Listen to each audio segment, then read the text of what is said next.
할렐루야. 오늘은 출애굽기 7장 말씀 함께 은혜를 나누겠습니다.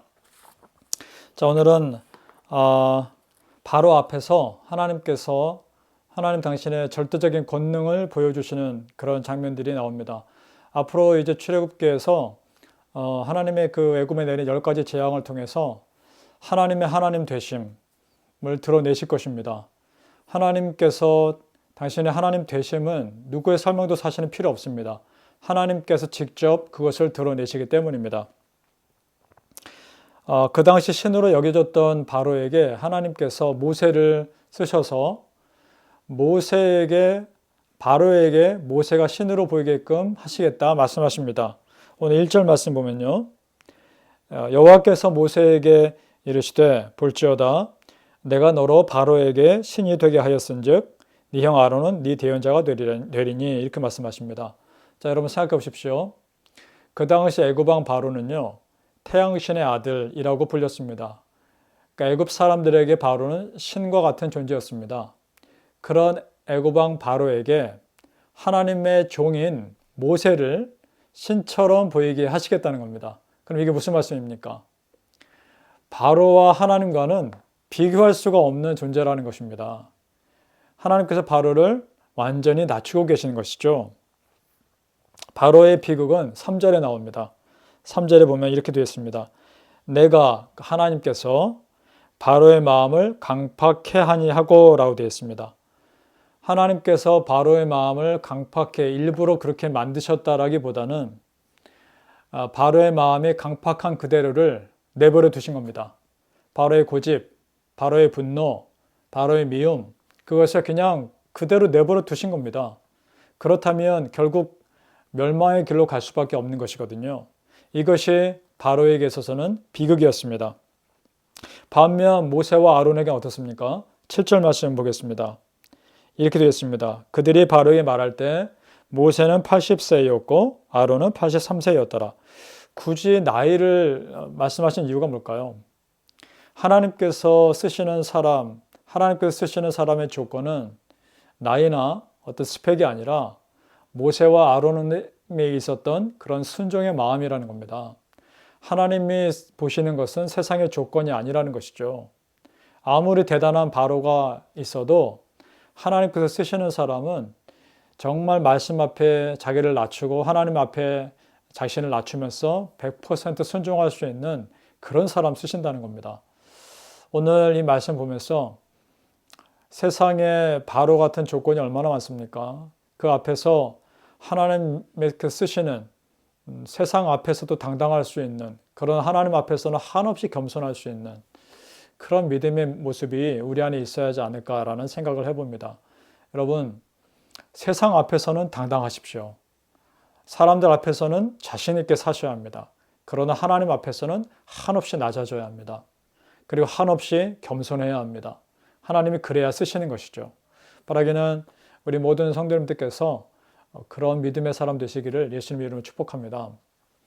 오늘 또 보니까 출애굽에 하나님께서 하나 둘씩 재앙을 보여주십니다. 이것은 사실은요, 그저 눈에 보이는 것들을 이용해서 하나님께서 애굽 사람들 벌하시는 그 정도 수준이 아니라요, 애굽에서 섬겼던 우상들에 대한 하나하나에 대한 하나님의 심판이었습니다. 자, 오늘 첫 번째로 어떤 일이 일어납니까? 12절을 봅니다. 10절입니다. 모세와 아론이 바로에게 가서 여호와의 명하신 대로 행하여 아론이 바로와 그 신하 앞에 지팡이를 던졌더니 뱀이 된지라 이렇게 되어 있습니다. 자, 아론이 가지고 있던 지팡이를 던졌더니 뱀이 됩니다. 그랬더니 애굽의 마술사들도 그대로 따라합니다. 그런데 무슨 일이 일어나죠? 아론이 던져서 뱀이 된 그 뱀이 다른 애굽의 마술사들이 던져서 뱀이 된 그 뱀을 잡아먹습니다. 자, 이것은 무엇을 뜻합니까? 여러분, 그 애굽에서는요, 뱀신도 숭배했습니다. 아펩이라고 하는 뱀신인데요, 어떤 권위를 상징하죠. 그래서 그림에서도 보시면 아시겠지만 애굽 왕의 그 왕관에 보면 가운데 뱀의 모양이 있습니다. 정확히 말하면 코브라의 모양이죠. 여기서 뱀이라고 번역된 단어가 탄닌인데 애굽 왕을 뱀으로 표현한 구절이 에스겔 29장에 나옵니다. 에스겔 29장 한번 참고해 보겠습니다. 29장 3절에 보면 이렇게 말합니다. 너는 말하 이르기를 주 여호와의 말씀에 애굽 왕 바로야 내가 너를 대적하노라. 너는 자기의 강들 중에 누운 큰 악어라. 이렇게 되어 있습니다. 여기서 큰 악어라에서 번역된 그 악어가 탄닌으로 되어 있는 단어입니다. 똑같은 단어죠. 그러니까 하나님께서는 애굽 왕을 뱀처럼 사악한 존재로 생각했던 겁니다. 그런 세상의 권력을 하나님께서 이렇게 평가하고 계시는 것이죠. 그런 뱀신에 대한 심판입니다. 그리고 또한 어떤 기적이 일어나나요? 19절에 보니까요. 나일강이 피로 변합니다. 여호와께서 또 모세에게 이르시되 아론에게 명하기를 내 지팡이를 잡고 네 팔을 애굽의 물들과 하수들과 운하와 못과 모든 호수 위에 펴라 하라. 그것들이 피가 되리니 애굽 온 땅에 나무와 나무 그릇에와 돌 그릇에 모두 피가 있으리라. 자, 여러분 보십시오. 정말 애굽에 있는 그 나일 강이 통째로 피가 된 겁니다. 핏물이 돼버린 거죠. 그러니까 나무 그릇에 돌 그릇에 정말 피가 묻었다는 얘기는 실제로 애굽 전체의 하수에 그 물이 피가 됐고 그것이 옆에 있는 곳에 다 피로 번진 것이죠. 이건 무엇을 의미합니까? 애굽 사람들에게 나일강은요, 생명을 상징합니다. 그래서 나일강과 관련된 애굽의 우상들이 참 많습니다.